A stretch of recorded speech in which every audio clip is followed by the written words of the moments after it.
Karena nama ini penting. Pentingnya begini. Ini kata Rasulullah kalau sedang guyon, kata Nabi, mbok kamu itu sekali-kali mikir, kenapa saya ini diberi nama Allah Muhammad, katanya. Ini hadis sahih di Bukhari, ada di Kitabul Adab. Banyak lah tag ini. Kenapa ya Rasulullah? Allah itu senang bingung wong kafir, kata Rasulullah. Karena Abu Jahal kalau manggil saya jadi bingung. Itu kalau orang Arab kan pasti tahu maknanya. Muhammad maknanya orang yang terpuji. Sehingga kalau Abu Lahab ngomong itu jadi paradok. Hei orang yang terpuji, kamu bohong. Kan jadi aneh. Ya Muhammad kadzabta. Hei Muhammad kamu bohong. Kalau diterjemahkan hei orang terpuji, kamu bohong. Itu akhirnya sahabat tertawa-tawa. Karena cek pinter deh pangeran milih nama kamu ya Rasulullah. Karena ini bingungkan musuh gitu. Makanya kalau kamu udah anak kiai, itu anak kamu namakan saja Agus. Pasti satu pondok manggil Gus semua. Nah, itu aman itu. Oh itu mbok yang nggak seneng tetap panggil Gus. Karena kalau untuk Gus putra kiai kan butuh di bapak kiai, kan bapak kadung ra kiai itu kan. Itu ada triknya, yaitu anaknya dinamain Agus. Nah, itu Rasulullah itu sudah dipilih sedemikian rupa oleh Allah, perilakunya benar, ahwalnya benar, sak namanya juga benar. Sehingga ketika Abu Jahal, Abu Lahab tahu bahwa nama Muhammad ini problem, karena ini madah itu memuji. Sehingga mereka kalau mencari Muhammad tuh bilang ainal madmum, mana orang yang tercela. Terus orang-orang Quraisy tidak paham, kamu nyari siapa? Akhirnya mereka bilang, ana atlubu Muhammad, dan saya cari Muhammad. Akhirnya bilang Muhammad lagi. Nah, itu. Nah, Quran juga main di ranah nama. Sehingga Abu Jahal itu namanya kan Abul Hakam. Orang Islam dari awal memanggil Abu Jahal. Karena kalau sampai kita manggil Abul Hakam, kita akan mengalami paradok, ya Abul Hakam, hei bapak dari semua kebijakan, kamu begini kan kacau. Makanya itu dari sini orang nggak boleh salah apa? Salah nama. Ini penting kalau aturakan, karena kadang menganalisis Quran itu satu bilisanin Arabi mubin. Kata Imam Syafi'i, wa innahu latanzilu rabbil alamin nazala bihir rohul amin ala qalbika litakuna minal mundhirin bilisanin Arabi mubin.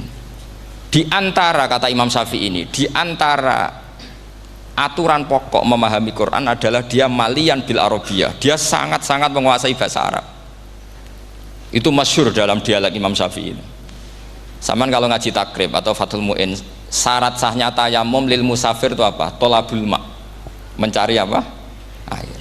Sampai kalau di takrib dicontohkan, kalau di tempat atas nyari ke bawah, kalau ke bawah nyari ke atas. Imam Syafi'i ditanya, kaifa taqulu bi syartit tolab, bagaimana anda berpendapat bahwa tolabul ma' itu wajib untuk menjadi sahnya tayamum? Terus Imam Syafi'i faqara'a falam tajidu ma'an, kamu pergi kemudian falam tajidu ma'an, kamu tidak menemukan air. Terus Imam Syafi'i mengatakan la yuqalu liman lam yatlub lam yajid wa innama yuqalu lam ya'rif, katanya. Orang yang nggak pernah mencari itu tidak bisa dikatakan lam yajid, tidak menemukan. Kalau belum mencari namanya tidak tahu. Padahal Quran bilang kamu pergi kemudian kamu tidak menemukan air. Tidak menemukan itu berarti harus mencari dulu, baru dikatakan lam yajid, tidak menemukan. Kalau tidak pernah mencari namanya tidak tahu. Hanya gitu tok itu jadi ilmu bahwa tolabul ma' itu wajib, karena Allah mengatakan falam tajidu ma'an la yuqalu liman lam yatlub lam yajid wa innama yuqalu lam ya'rif.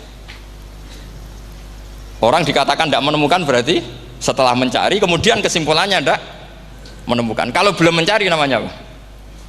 Tidak tahu. Nah, dari sini Imam Syafi'i istidlal wajib tolabul ma'. Ini namanya malian bil arabiyah. Dia menguasai bahasa Arab. Begitu juga ulama-ulama sufi. Itu ada cerita Bayazid Al-Bustami, itu ada muridnya baca ayat wasiqal ladzina taqaw rabbahum ilal jannati zumara. Orang-orang takwa itu digiring menuju surga. Itu dia nangis. Muridnya kaget. Ini guru saya tidak benar, ini ada cerita surga tapi dia malah nangis karena ayatnya itu digiring. Terus kata Abu Yazid, mereka itu di mana saja, masa ke surga aja butuh digiring? Ke surga itu kan nikmat, ngapain butuh digiring? Saya tidak mau, kata dia. Abu Yazid itu gak mau digiring ke surga, itu gak mau. Mereka kan tambah kaget, memangnya mau neraka kan gitu pikirannya itu. Ternyata beliau jawabnya sederhana, saya pas itu sudah dekat sama Allah sehingga tidak perlu digiring. Kemudian saya sudah panitia kiamat pas itu, jadi nggak perlu digiring. Nah ini nanti penting jadi satu aturan ilmu ulumul Quran. Saya di rumah itu istiqomah ngajar Qawaidul Asasiyahnya Said Muhammad yang dulu ditulis abahnya Zubdatul Itqon oleh Said Alawi. Kemudian Zubdatul Itqon itu tentu dari kitab Itqon. Terus Said Alawi dulu ngarang kitab Faidul Khobir, sarannya Faidul Khobir sama Sayyid Muhsin Al-Musawab, dulu dari Padang tapi hidupnya di Mekah. Saya dulu talaki sama Mbah Mun. Itu ternyata ada ayatnya, innal muttaqina fi jannati wa nahar fi maq'adi sidqin 'inda malikim muqtadir. Sekarang sampean saya tanya, menurut Anda semua orang kena hisab enggak? Enggak, sampean jawab saja. Menurut Anda ketika di mahsyar semua orang kena hisab apa enggak? Pasti kita menjawab iya. Tapi kata Said Muhammad itu keliru. Enggak kebayang orang seperti Nabi kena hisab. Pasti yang kena hisab itu orang-orang yang enggak jelas. Nah, misalnya Nabi jelas baiknya, harusnya ya langsung enggak kena hisab. Karena enggak mungkin seorang saksi kok diaudit, enggak mungkin.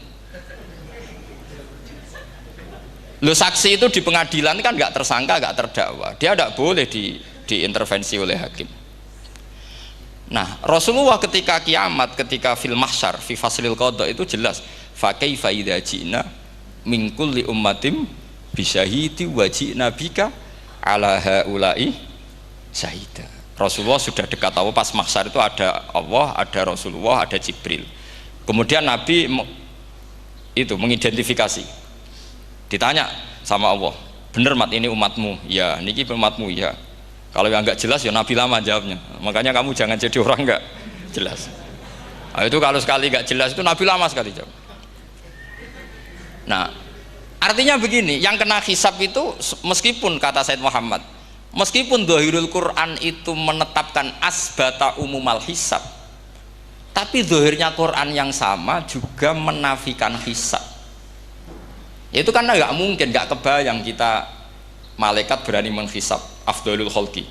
Sama bisa bayangkan malaikat mengaudit Rasulullah SAW.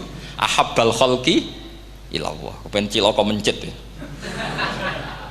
Wong jajar Allah kabeh dinten audit sudah indah. Fa kaifa idza ji'na min kulli ummatin bisyahidi wa ji'na bika ala haula'i syahida. Lalu mungkar nakir juga sama. Sampai bisa bayangkan mungkar nakir tanya Nabi Muhammad. Tesnya susah. Karena kalau Rasulullah terus ditanya, waman nabiyuka. Wah itu kan bisa kiamat itu.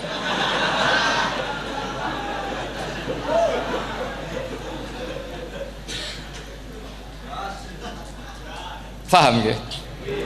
Makanya kata Said Muhammad, ini kan teman-teman tanya, biar caranya alim tafsirnya saja, sarannya satu hafal Quran, dua hafal Sahih Muslim, tiga semua orang sudah mati, tinggal kamu yang alim. Nah, itu mesti aman itu.